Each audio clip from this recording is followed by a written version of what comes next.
Cool. All right. Welcome back to the show, everybody. Today, I have a special guest with us. His name is Reed West, based in Nashville. He's rocking his Nashville soccer t-shirt. Go. Is it the Sounds? What do they call them? Nashville Soccer Club, man. Nashville Soccer Club. Can't get any easier. Reed is a great mentor and coach and friend for me. I've learned a lot in the past decade or so since we've known each other about sales, leadership, and ultimately it was a call with you that led me to real estate way back in 2016. Part of my story is I was going to get a decent sized commission check and I was looking for places to put that. And I'm so thankful that we had that conversation because you were the first one to say you should look at investing in real estate, and the Nashville market's really hopping right now. And it's one of the best decisions I've ever made. So thank you for that. But your story is also super unique because you don't do real estate full time. You still have your W-2, and I think probably, in fact, maybe 20% of your income is coming from real estate. So you're a fantastic resource for our listeners to learn to that are in their W-2 today and trying to invest in real estate and figure out what their next steps are. So Reed, welcome to the show, man. Yeah, man. Thanks for setting us up. It's going to be good. Yeah. Well, we always like to start with the hard questions here. And the first hard question is, what's your favorite ice cream? Chocolate. Why chocolate? It's always been my go-to, man. I try to go different directions. You know, I went through like a salted caramel phase for a little while and a cookies and cream phase. It always comes back to chocolate, you know, so just stick with what you know, I think. Sometimes in life you get off the best track and have to come back to it. Always. Yeah, just stick with what you know, man. There you go. So tell us your scoop. What do you do today? Yeah, so I work in technology sales. I've done this, man, for 16 years now, something close to that. And so full time, you know, I sell widgets inside of the data center. And so that's what I've known. I've always worked in and around sales. You know, I started selling something when I was like a teenager, and I've always sold something, but I've leaned towards the technology market since 2004.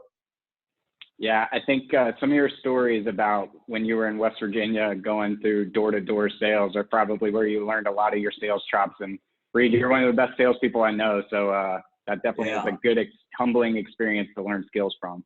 Insane. Yeah, I've had a lot of jobs selling something, and fortunately it's stabilized with the technology. But yeah, from telemarketing sales to going door to door and selling stuff and selling knives. That's kind of been my MO since like 96. So nice. Yeah. Well, tell us, where did your real estate journey begin?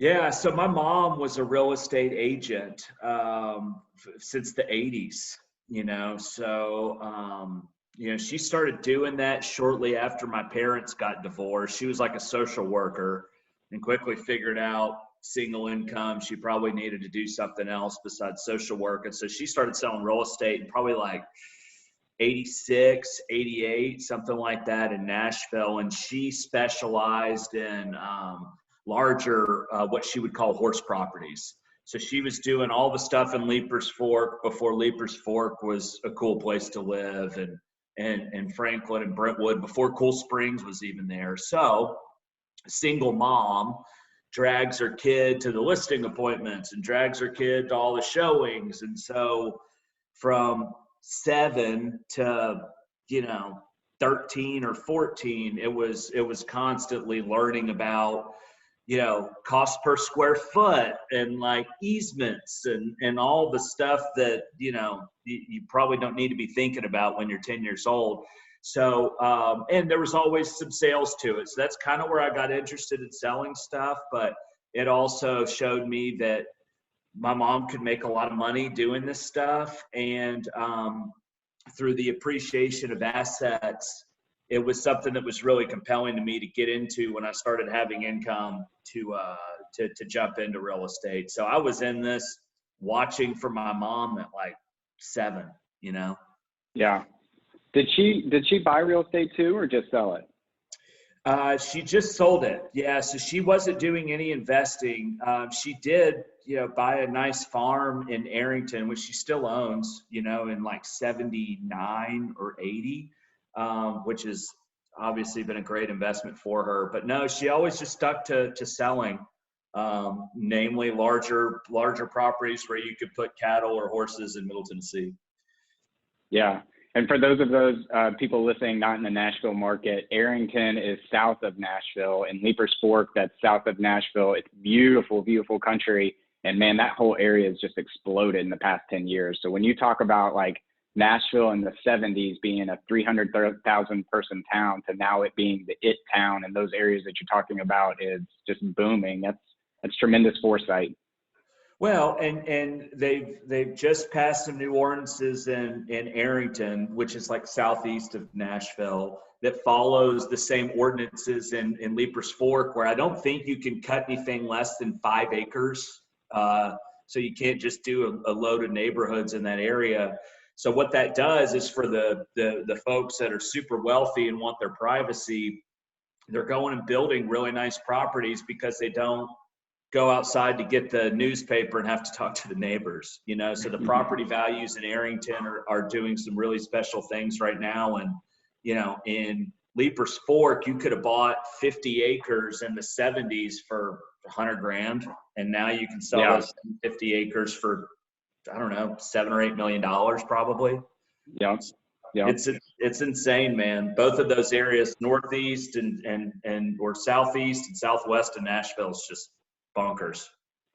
Yep. Yep. So tell us about your first deal then. When did you buy it? What part of town is it in? That sort of stuff. Yeah. So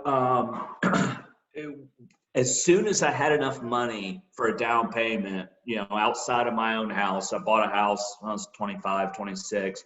But when I finally had some walking around money, I knew that I wanted to do something real estate related. And I could kind of talk about where the method and the madness came in. But right when the market crashed in 08, 09, somewhere right around there, there was a flood of foreclosed properties in Middle Tennessee. And so the way that I looked at it on the map was, you know, you've got Nashville, and then you've got Mount Juliet, Hendersonville, Bellevue, Murfreesboro, and Antioch. And Antioch, for me, candidly, has not always had the best reputation as a place that you want to move into in Nashville. But by the crow fly, it's 8 miles from downtown Nashville. So I was thinking, if I can acquire property in this area and the city continues to do what it's doing, naturally we're going to see some appreciation on the you know, investment and have a good return on it. And so I bought an Antioch. I bought a 2-bedroom condo. I still own it. You know, I still have it. And I bought it in foreclosure, and I've rented it with great renters for, 12 years now, something like that. And then I bought subsequently a second unit in the same development, and it's been outstanding renters, and the property values skyrocketed. So the bet was good. The bet was, if we could stay within the city center and get, you know, a property that we know is going to rent well and appreciate, we'll do well on it. And they've been great for me, you know? Yeah.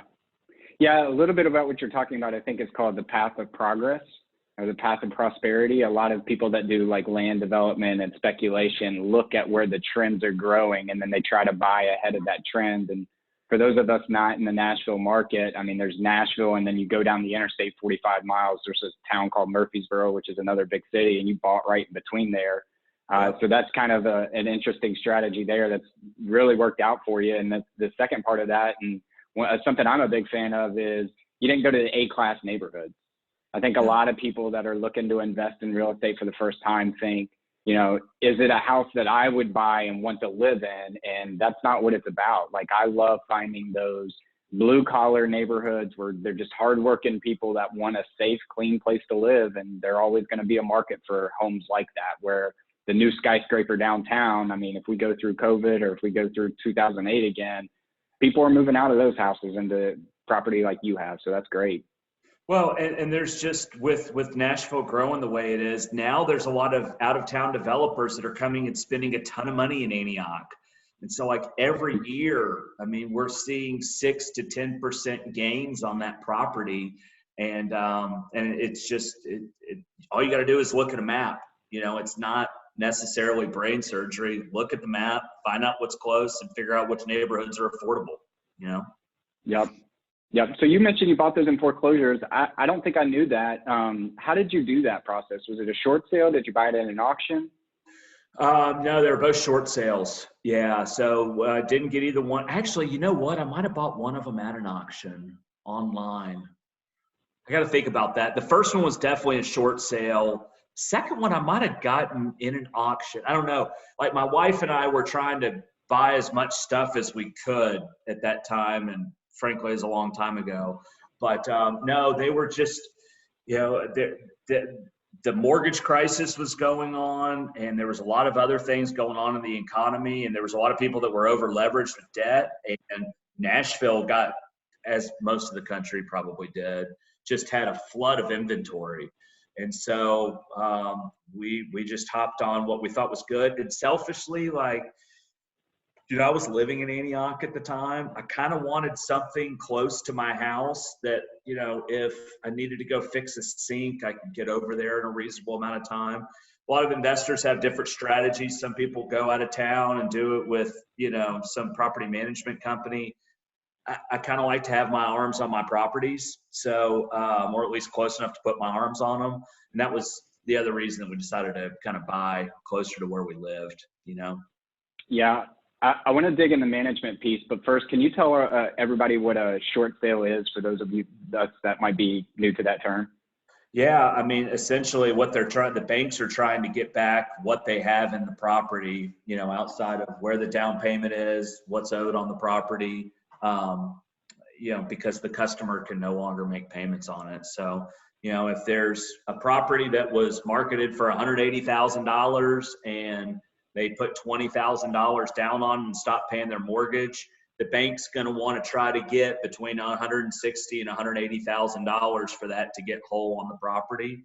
And so we just found ones that had a larger gap. Maybe some of it had been paid down a little bit more, and just tried to hop in there and address what we could.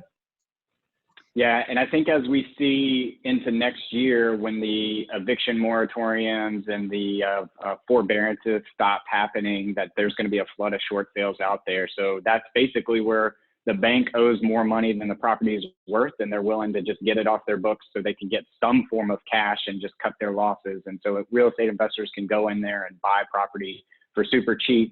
The downside is somebody that's getting foreclosed on their home in a short sale probably isn't treating it very well. So you might come into some damages or some repairs. Did you have any of those when you were going through yours? That's awesome. We were good, man. I mean, both of the properties. I mean, I think like one of them required some carpet, and carpeting 600 square feet, not much. Super easy. So no, but I've heard some horror stories. I mean, buyer beware for sure. But, we were able to tour the property before we bought it. And we were in a good situation where, I think the people that were living there were on their way out peacefully. So in my situation, it worked out well. I have some other folks that, just got to be careful about what you're buying for sure. Yeah. Yeah. So you talked a little bit about managing your own properties. I want to dig into that. But you said, you wanted to be able to have arms on the property. Are you very handy? Do you know how to swing a hammer? Are you going over there and doing plumbing? Can you tell our listeners about your skill set there?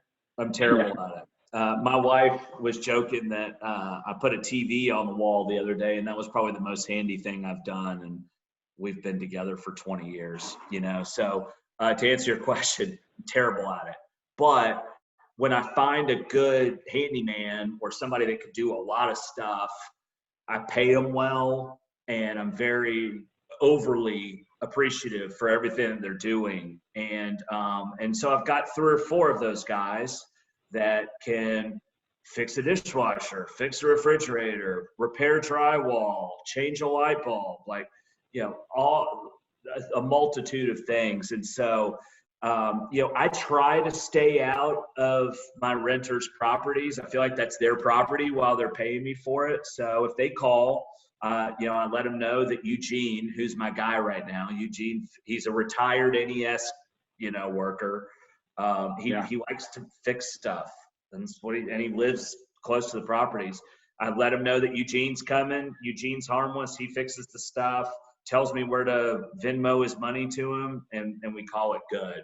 But you got to develop those great relationships if you're somebody like myself that like legitimately would probably not feel good about putting a new hinge on the door, you know?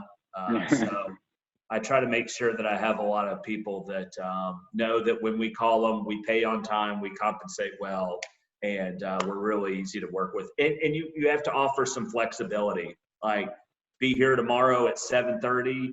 For some of these guys probably doesn't work, but what days this week can you come and fix the property? Let's build it around your schedule.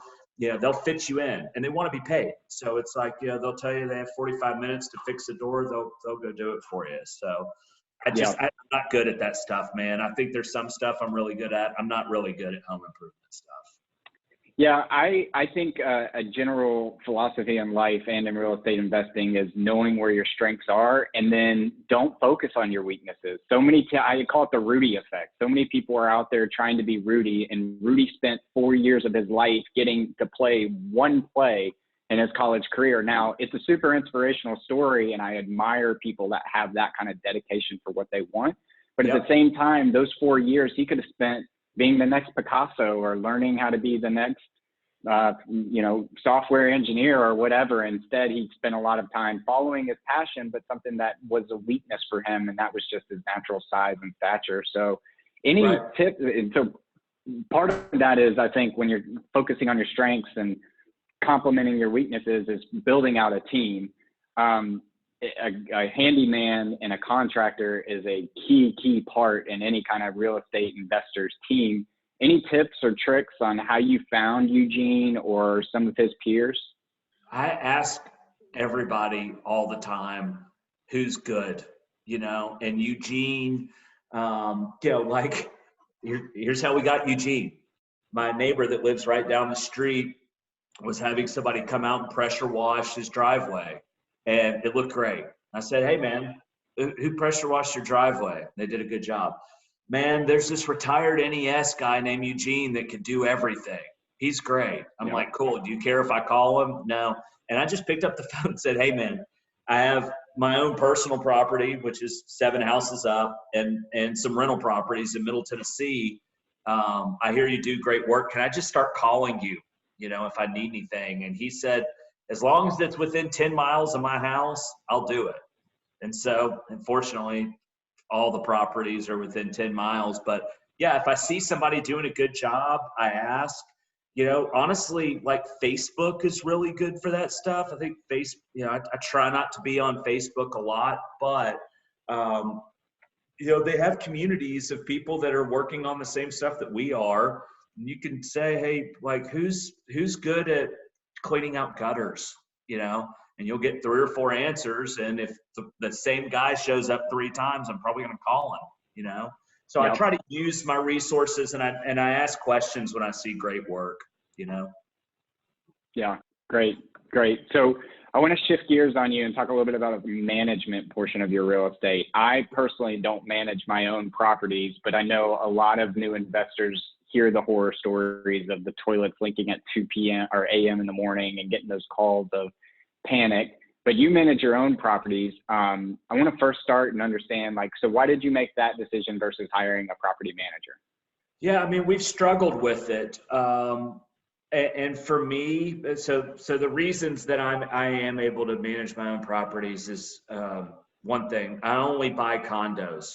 For me, condos, the yard's taken care of, the outside structure's taken care of. It's less square footage, and there's frankly less stuff to break.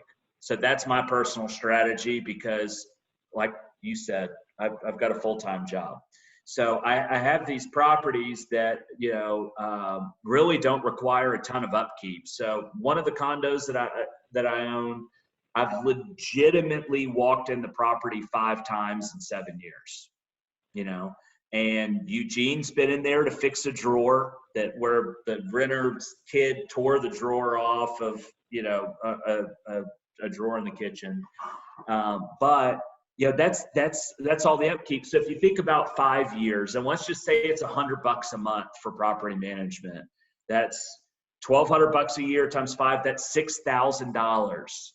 And so you multiply that over all the properties that I own right now, and I only have 3 right now, but that's $18,000 over that period of time. So for me, if I can manage it, I've got a great team, there's a little bit of square footage that doesn't require a bunch of upkeep, I don't see value in property management. I work in sales. I know how to list a property. Finding renters has never been a challenge for me. The internet gives you everything that you need to validate and background check everybody. So for me, it works well. If I had 7 properties in Huntsville, Alabama, 100% property management all day long. But $18,000 is a lot of money to me. And candidly, I need to go earn probably $30,000 to take home $18,000.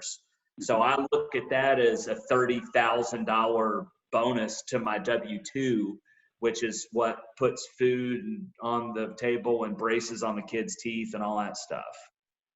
Yeah, yeah. You were talking about it the other day around really, or we were talking about it around property managers. You're really kind of hiring them for 2 reasons. One, to take that call whenever it comes in. If it comes in at 2 o'clock in the afternoon, it's easy to take. If it comes in at 2 a.m. in the morning, it gets a little bit more difficult to take. And then 2, really coordinating all the maintenance and things like that. And you're really getting that book of contacts to help them fix problems. And it sounds like, you know, for you, 7 years, 5 times in the property, a couple calls to Eugene. I mean, to your point, you're paying $18,000 for 15 calls, 20 calls over the 7 years. It's a tough ROI to justify. $1,000 a call, right? Plus whatever it costs to fix the refrigerator. So, you know, and I'll put up 2 points. One, I tried renting my house before, and for me, it was a disaster.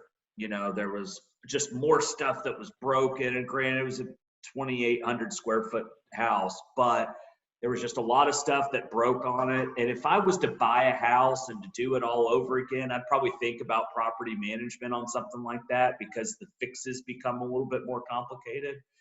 But I also treat my renters really well. And this is important because this alleviates the 2 a.m. phone call that your toilet's broken, because they're like, he's a nice guy, he's fair,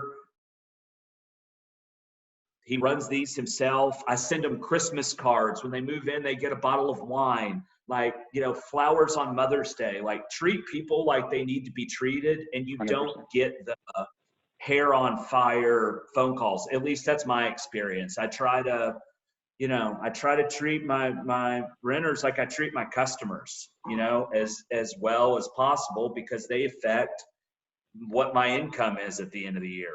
You know, and so if they break a bunch of stuff and it takes off the money that I'm making on the property, then that costs me money. I think they're a little more careful with the property if there's, you know, they understand there's somebody good that they're sending the check to, you know. 100%. One thing that I'm trying to do is shift my language on how I call my residents. And the difference between the word tenant and resident may seem very, very small, but instinctually in everyone's head, they know when you say resident of a property, it's like, no, this is their home. They treat it like it's their home. And like you said, when I provide housing for someone, it is their home for a time being. So I want them to feel like it's a home. Whereas if you treat it like a tenant, it just instinctually, I think most people have like a bad connotation or thought when you hear that word. So that's one thing I'm trying to work on, is calling my residents as opposed to tenants. So talk to us a little bit about how you screen and find tenants then, because that seems to be the most difficult part of renting out a property, running over there, showing it, finding who's a good tenant or not. And really your money that you make in real estate investing is on having good residents in your property. So how do you handle that process? Yeah, it's probably the hardest part of the job. You know, you need to think about why people are moving into the property. You need to think about how long they like to stay in the property. And I like longer leases. And I have some folks that think I'm a maniac for saying that. But at the end of the day, like, turning the property over every year is a pain in the butt for me. I have a full-time job. and I have 2 children that go to soccer practice, and I play in a band, and I have hobbies, and like, I don't want to be spending a bunch of time working on this stuff. So, you know, I look at people that want to have a long-term lease. I try to understand why they're moving, you know, and whether I think that's a valid reason to move. And then I really pay attention to the data, you know, like you get now with these screening tests, you can see, you know, how much money, you know, are in the bank accounts and, you know, what money they owe, and it helps you make a decision. So I look at a pool of renters and I go, who wants the longest lease? Why are they moving? Does the data support the fact that we're going to be able to wrap our arms around each other? And then it's my job to sell them on moving into the property and taking good care of it, you know, but, and I'll go over the data with them. Like we just rented a property to a gentleman and, you know, it looked like he liked to drive his car pretty fast. And I was like, you know, you should probably not do that quite as often. Yeah. You know, we need to keep you around here.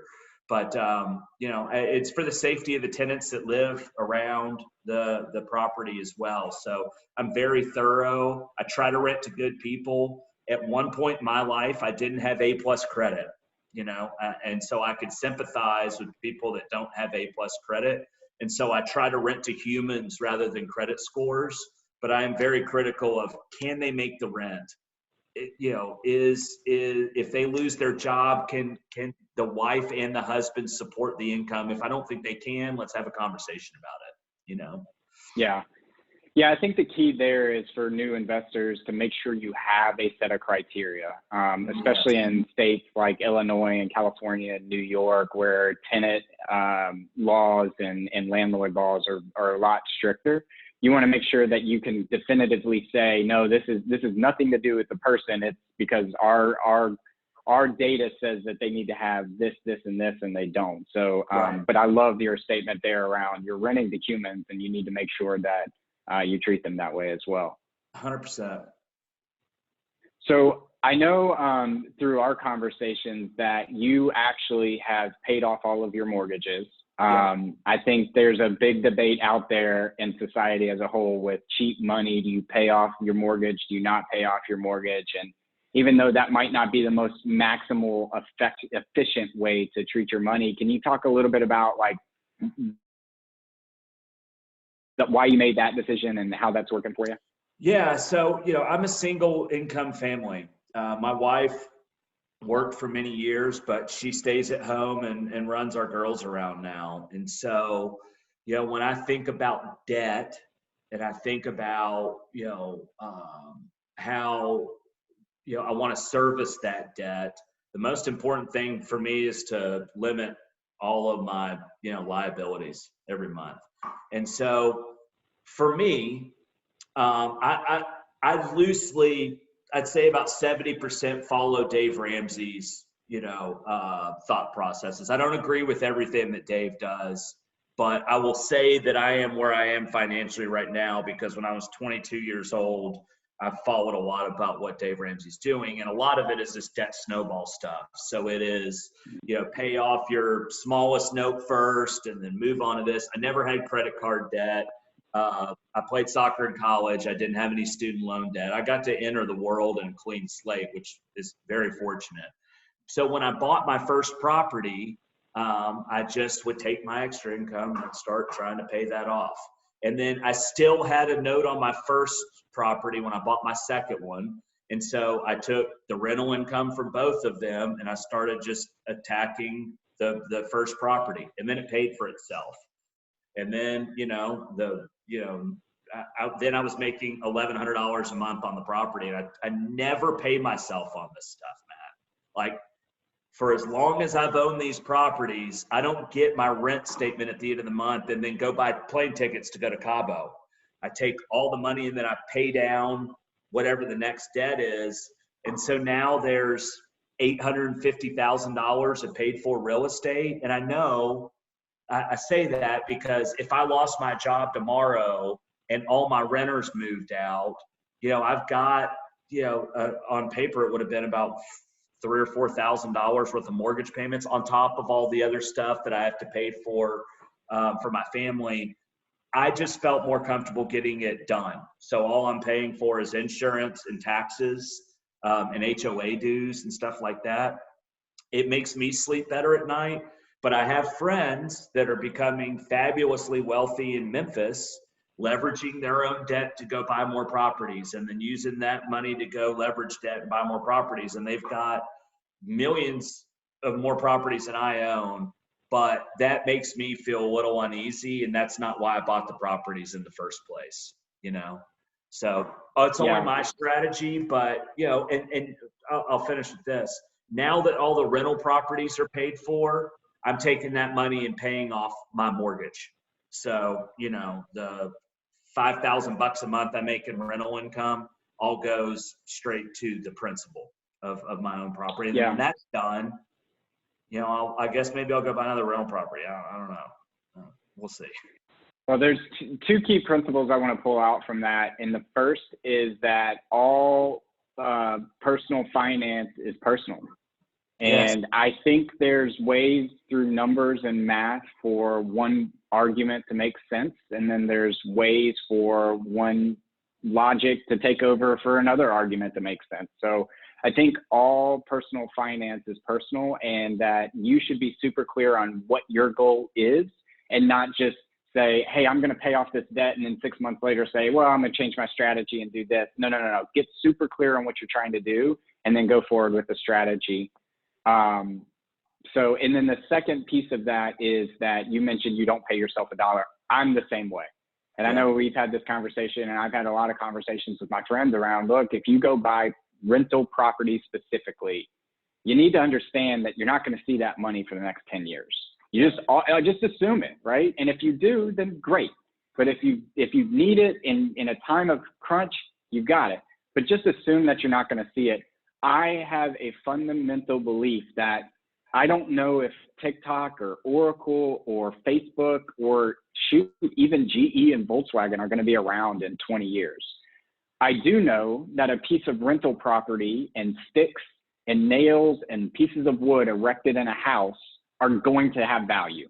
They're never going to go to zero because people will always need a place to live. So that's why I try to get people in the mindset of when you buy a real estate property, just assume you're never going to see that money again. So I love that concept of not paying yourself from that money. Yeah, I mean, we used these properties originally as college savings vehicles for my kids, you know? And so the way that we looked at it is and we still have the college savings plans for both the girls, but I have 2 daughters. And the problem with the college savings plans is that if you have one kid that gets a softball or a soccer scholarship, you're limited on what you could use that money for. Conversely, if my other daughter becomes a rock and roll singer and doesn't go to college, then you've got this pool of money that you still have to figure out with it. You know, you get taxed heavily if you don't use it for the intended resources. So what we thought was, well, let's go buy 2 condos. And we bought them in the same neighborhood, so both the girls are equal. And then, you know, we've taken some of the money that we would have put in the college fund and we've paid the mortgage down. They're all paid for now. But in 10 years, you know, when the kids go to school, if one of them has a baseball scholarship, or excuse me, softball, maybe baseball, if one of them has a scholarship, they can move into the house. Yeah, they can live there. Or we could sell it if one of them needs to go become a brain surgeon at Harvard and have $250,000 that we could just pay for graduate school and all that. And so and in the meantime, we're making money off of it and paying down our own mortgage to make things more comfortable for us financially. So, you know, I think that real estate as a college savings vehicle is something that needs to be socialized more, candidly, because I think that there's a lot of things that you could do with the property if your kids don't qualify for the college savings plans that allows them to be tax exempt on that stuff. 100%. And let's just be honest, like not everybody's going to go to college in the future. Right. I think college has been a little bit overinflated and overemphasized in our society to where, you know, if you're a great software developer, like we've seen in the past, then maybe you don't need to go to college and you've at least given your child a place to live that's paid for. And the they're getting to learn the business skills of how do you manage a real estate property, seeing expenses go out and income come in and things like that. So I 100% agree with that. Well, and think about if you would have gotten out of college and your parents gave you a property and you had no student loan debt, you had no credit card debt, and paid for real estate. Like, then all you're doing is creating wealth. Like day one, you're creating wealth instead of saving up for a down payment, doing this and doing that. So, part of my goal in all of this is to have my children be able to just start their lives when they're 23 or 24 and they get out of college, instead of trying to figure out how to pay for their student loan debt or, I just feel like real estate is a great vehicle for that. And it gives you a lot of flexibility on what you could do with the asset, if there's no college, 100%. So the last kind of topic I want to cover with you is that I know at one point you had your real estate license, and a lot of new investors that I talk to are asking questions like, do I need a real estate license? Do I need an LLC? Is there benefit to having a real estate license? Can you talk to us a little bit about why did you decide to get a real estate license, kind of what that process looked like, and then close us out with, do you still have that today? Are you an active real estate agent? And those sorts of things. Yeah, so because my mom was in real estate and she's a broker, I kind of feel like if your mom's a broker, you should probably have your real estate license. You study for it for a month, you take a test, you pay some dues. And honestly, there was a point in my life where I was kind of thinking like, maybe I'll go do real estate. Like I probably watched too much Bravo or something and just figured I could go do it, right? And so I did deals for myself and I did deals for my friends. And frankly, it was a pretty lucrative side hustle. My buddies are buying houses in Brentwood. That's a pretty good commission on the sale of that stuff. And, it allowed me to do things like get into view properties quickly and save money on, closing costs and some things like that. So I had my real estate license for 6 to 7 years. And honestly, I looked at it and first of all, I didn't enjoy it. So when I was buying and selling real estate myself and for my friends, I didn't love it, honestly. And I looked at it and I was like, well, I don't know if I'm going to buy anything anytime soon. I am trying to buy something next to the soccer stadium right now in Nashville, but I was like, I'm just not going to go buy 10 rental properties. And I was spending, maybe $1,500 a year keeping my license up. So for me, I was like, I'll just let it lapse. And if I decide I want to hop back into it, I could just pay my outstanding dues, take a retest and call it good. So I learned a lot from it. And more importantly, I learned a lot about the laws around real estate, and it allowed me to be a little bit more strategic around, how to look at a property and some of the pitfalls with it. But, if your mom's a broker, you should just go get your license. It's like, why wouldn't you, So not a necessity, but you're glad you did it because of the learning.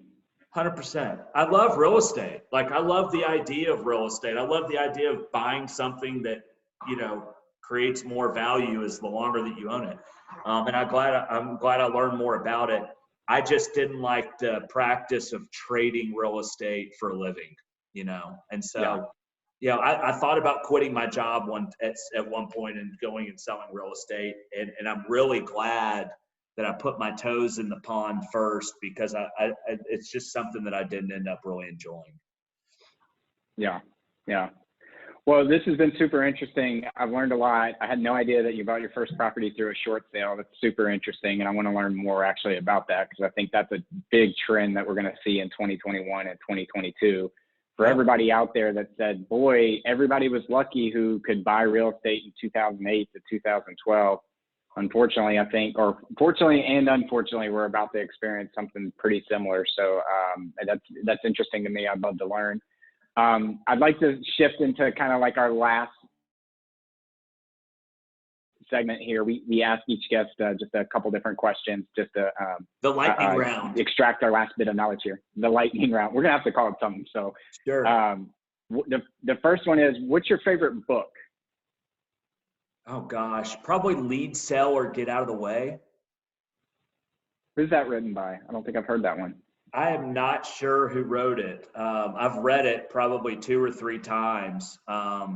Lead, Sell, or Get Out of the Way is number one. I'm a homer for like rock star biography as well. So like Steve Gorman's written a great one from the Black Crowes. Anthony Kiedis has a great one. But like the self-help stuff, Lead, Sell, or Get Out of the Way for sure. That's awesome. I'm a big fan of consistent habits every day make you a better human. What's something that you do every single day?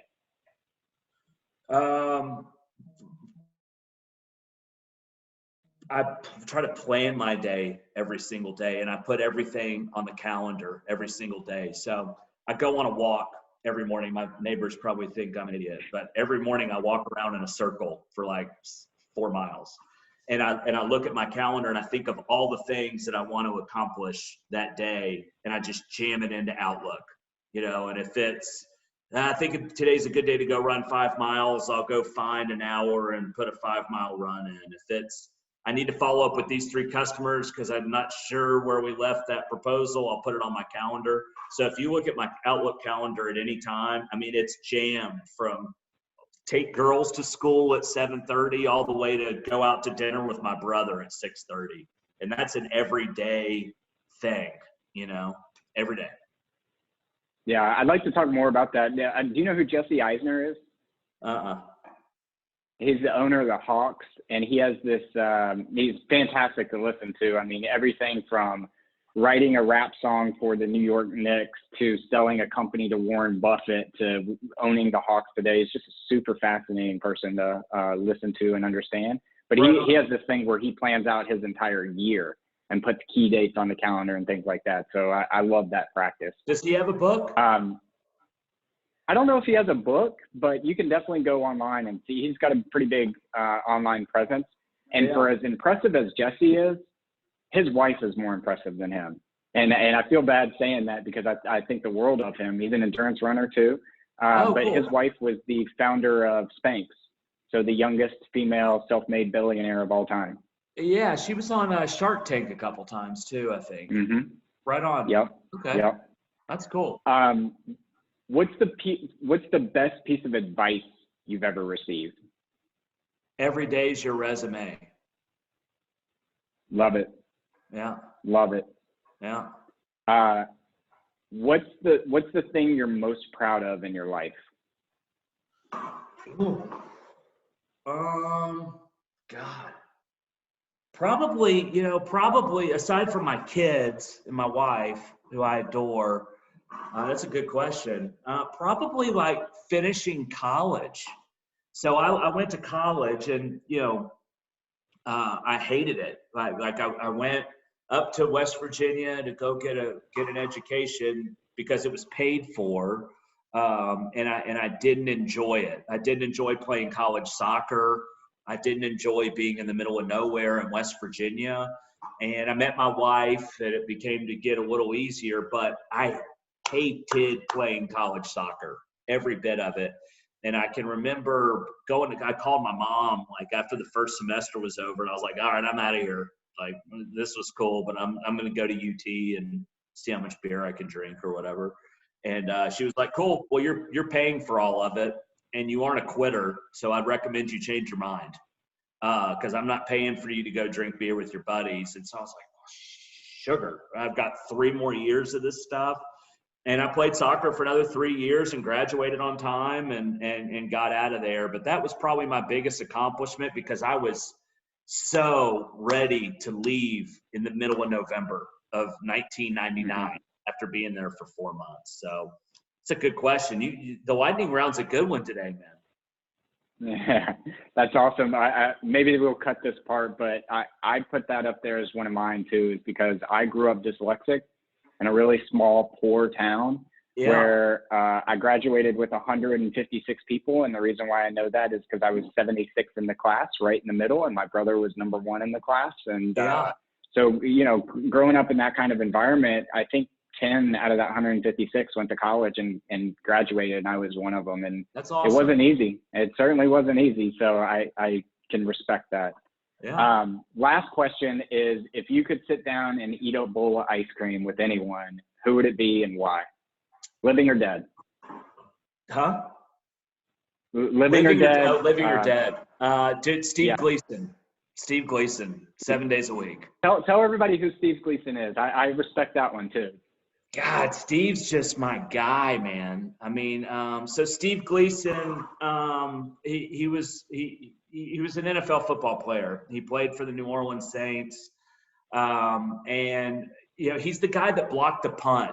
So like after Katrina, I think they were playing the Falcons or somebody like that. Steve broke through, blocked the punt, and it was the symbol of the rebirth of New Orleans. And outside of the Superdome, they've actually got the statue of Steve blocking the punt. And then he got sick with ALS, you know, and so now he's in a wheelchair and he can't speak, and everything's very manual with caretakers, but he continues to help people daily. And he's been a big advocate for you know, the ALS community, and his fundraiser helps give people technology so that they can communicate once they have ALS. And so like that's all awesome. Like what Steve does is amazing, but it also teaches you not to be a bitch. You know, I mean, you're thinking about this guy who can't walk and he can't speak, and the easiest thing would be for him to just feel sorry for himself and not do anything. And every day he gets up and he tries to make a difference. And so that's just, you know, I keep this on my desk every day, you know, the no white flags, Steve Gleason. And so like every day where I'm like, let's hang it up early, or let's maybe not put in a whole day's work, I look at the Gleason stuff and go, if you know, if Steve Gleason can do it today, I should be able to do it too. So another good question, man. Well, I love that answer too, and just all the emotion behind your answer, because I think we've talked about it. My sister grew up with Down syndrome, and when you grow up in that type of environment, you start looking around. And I'm not saying life's not hard, and there's definitely some challenges that I go through personally, emotionally, and mentally, and all that kind of stuff. But then I'm reminded of her, and she passed away 2 years ago at my parents' house, which is just so tragic in the middle of the night. And I'm just reminded, like, I have my struggles, but some people didn't even get the option to have the struggles. So what are you complaining about? I love that answer. Yeah. Awesome. Well, Reed, this has been super impactful for me. Good friend, good mentor, good coach. I'm so happy that we got a chance to talk in 2016. You got me on this whole real estate journey. I'm only beginning, and I'm interested to see where it goes, but you were the start of that. So I'm very appreciative of that and the time you provided everybody today. Yeah, thanks for having me, man. This is fun. Awesome.